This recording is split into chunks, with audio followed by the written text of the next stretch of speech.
তৎকালীন সময়ে পারস্যের সম্রাট ছিলেন কিসরা। এই কিসরা মুসলমানদেরকে ডাকলেন যে তোমরা পারস্য আক্রমণ করেছো ভালো কথা, কিন্তু আমরা চাই না তোমাদের সাথে জড়াইতে। অতএব সমাধানের মধ্যে আসতে চাই, তোমরা এবং আমরা উভয়জন তোমাদের প্রতিনিধি দল পাঠাও। যদি পাঠাও তাহলে আমরা আলোচনায় বসি, আলোচনায় বসে এর মীমাংসা করার চেষ্টা করি। তো এই প্রস্তাবে মুসলমানগণ সাহাবা একরাম রাজি হইলেন। সাহাবা একরাম রাজি হয়ে হযরত হুযাইফা ইবনে ইয়ামিন রাদিয়াল্লাহু তাআলা আনহুর নেতৃত্বে প্রতিনিধি দল কিসরায় গেলেন, পারস্য সম্রাটের রাজ দরবারে উপস্থিত হইলেন। উপস্থিত হওয়ার পরে পারস্য সম্রাট তাদের মেহমানদারি করবার জন্য সর্বোচ্চ চেষ্টা করে তাদেরকে ভালো ভালো মেহমানদারি করার জন্য, ভালো ভালো খাওয়ানোর জন্য খাবার প্রস্তুত করলেন এবং সেই রাজ দরবারে সাহাবা একরামদেরকে ভালো মানের খাবার দিলেন, তাদেরকে ইজ্জত করলেন, সম্মান করলেন। সকল সাহাবা একরাম মিলে যে প্রতিনিধি দল গিয়েছিল তারা খেতে বসলেন, খাইতেছেন। খাওয়ার পরে এক পর্যায়ে হযরত হুযাইফা ইবনে ইয়ামিন রাদিয়াল্লাহু তাআলা আনহুর একটি লোকমা নিচে পড়ে গেল। নিচে পড়ার সাথে সাথে ইয়ামিন রাদিয়াল্লাহু তাআলা আনহুর নবী আলাইহিস সালাতু ওয়াস সালামের সেই নির্দেশ স্মরণে আসলো। নবী আলাইহিস সালাতু ওয়াস সালামের বাণী কথা স্মরণে আসলো যে আমার প্রিয় হাবিব সাল্লাল্লাহু আলাইহি ওয়াসাল্লাম বলেছিলেন যে যদি তোমরা কখনো খাবার খাও, খাবার খেতে গেলে যদি কোনো খাবারের একটি অংশ নিচে পড়ে যায়, ওই অংশটি উঠিয়ে ধুয়ে ময়লা থেকে দূর করে ময়লা দূর করে সেই লোকমাটি খাইবা। খাবার কখনো নষ্ট করবা না। এই জন্য, কারণ রিজিক হচ্ছে আল্লাহ প্রদত্ত, এটা আল্লাহ পাক তোমাদেরকে রিজিক দেয়। আর এই রিজিকের কোন অংশে আল্লাহ তাআলার বরকত আছে, রহমত আছে তোমরা জানো না। অতএব যেহেতু তোমরা জানো না, সেজন্য যদি কোনো লোকমা পড়ে যায় সেই লোকমাটি উঠিয়ে উঠিয়ে তোমরা খাইবা। এই কথা নবী আলাইহিস সালাতু ওয়াস সালামের এই বাণী হযরত হুযাইফা ইবনে ইয়ামিন রাদিয়াল্লাহু তাআলা আনহুর স্মরণে আসলো। স্মরণে আসার পর সাথে সাথে হুযাইফা ইবনে ইয়ামিন রাদিয়াল্লাহু তাআলা আনহু সেই লোকমাটি নিচ থেকে হাত দিয়ে উঠাইতেছিলেন, উঠাইতে লাগলেন। এটা দেখে পাশের আরেক সাহাবী হাতের কোণ দিয়ে মৃদু ইশারা করে বললেন, ভাই তুমি কি করতেছো? এটা মনে রাখবা পারস্যের একজন সম্রাটের রাজ দরবার। অতএব তুমি পারস্যের সম্রাটের রাজ দরবারে আসছো, এখানে যদি লোকমা পড়ে গেছে, এই লোকমা যদি তুমি এখন উঠাইতে যাও তাহলে তারা তোমাকে ছোট মনে করবেন, তারা আমাদেরকে খাটো মনে করবেন।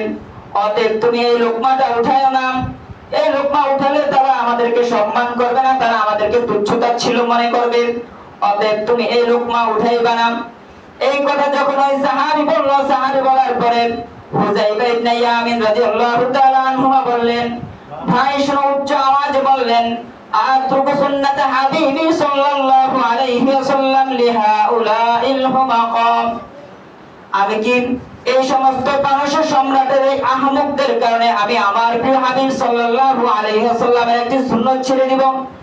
এটা কখনোই হতে পারে না। অতএব এই আহাম্মকের মূল্য, এই আহাম্মকদের মূল্য আমার কাছে নাই। আমার যিনি কলিজার টুকরা, আমি যিনি নিজের চেয়ে জীবনের চেয়ে বেশি নবী আলাইহিস সালামকে ভালোবাসি, আমি তাদের সম্মানের অপেক্ষা করি না, তাদের সম্মানকে পরোয়া করি না। আল্লাহ রাসূলের সুন্নাত যেটা, আল্লাহ রাসূলের যে নির্দেশনা, আমার নির্দেশনা পালন করতে হবে। সাথে সাথে সেই লোকমা উঠে খাবার খেলেন।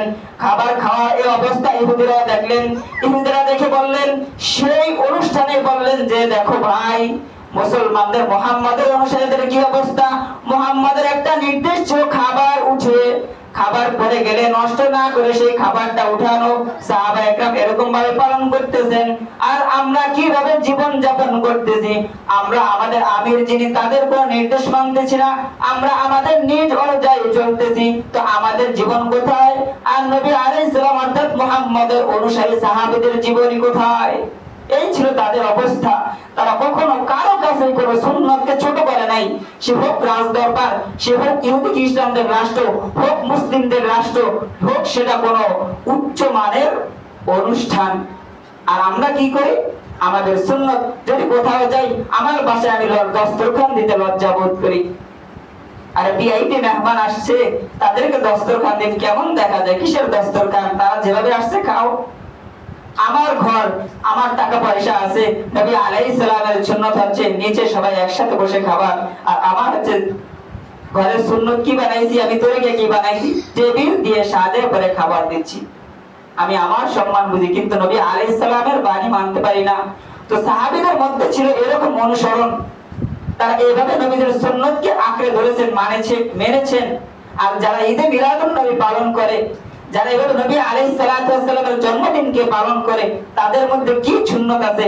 ঘরে খাবারের সুন্নত আছে, না টুপির সুন্নত আছে, না পোশাকের সুন্নত আছে, না রাস্তায় চলার সুন্নত আছে? একটা সুন্নত তাদের মধ্যে আছে, দেখাতে পারবেন না।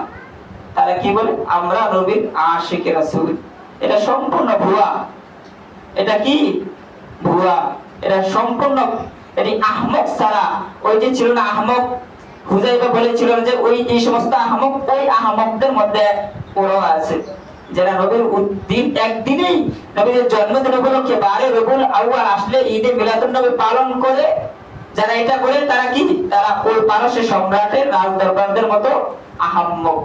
আর যারা নবীর এই একদিন না, যারা 24 ঘন্টা নবীর সুন্নতকে মানতেছে, তারা হচ্ছে কারা? যে রোম সম্রাটের রাজ দরবারে গিয়ে সুন্নতের অনুসরণ করেছিল আব্দুল্লাহ হুযায়ফা ইবনে ইয়ামিন, তারা হচ্ছে হুযায়ফা ইবনে ইয়ামিনের অনুসারী। অতএব বুঝতে হবে কারা রাসূলের সুন্নত মানে তারাই আশিকে রাসূল। আর যারা ঈদে মিলাদুন নবী পালন করে তারা কি? তারা দুশমনে রাসূল, তারা রাসূলের দুশমন, তারা আশিকে রাসূল নয়। অতএব ঈদে মিলাদুন নবী যারা ঢোল তবলা দিয়ে বাজায়, তারা কি? আজকে থেকে আমরা জানবো কি তারা কি?